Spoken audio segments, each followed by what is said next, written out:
سوال یہ ہے کہ بہت سارے لوگ اپنے مردوں کے ایصال ثواب کے لیے فاتحہ پڑھتے ہیں۔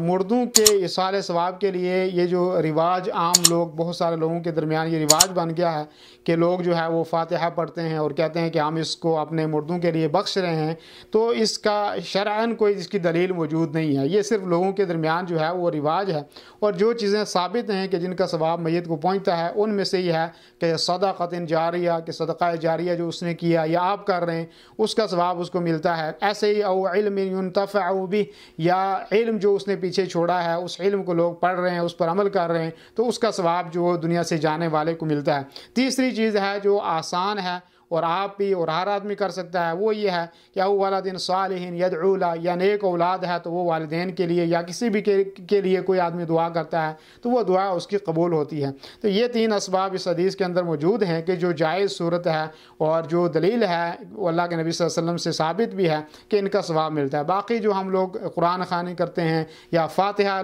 پڑھتے ہیں اور کہتے ہیں کہ اس کا ثواب میت کو ملتا ہے، اس کی کوئی دلیل شرعاً کوئی دلیل نہیں ہے، بس یہ ہے کہ لوگوں کے درمیان ایک رواج ہے، اور رواج جو ہے وہ شریعت نہیں بن سکتا۔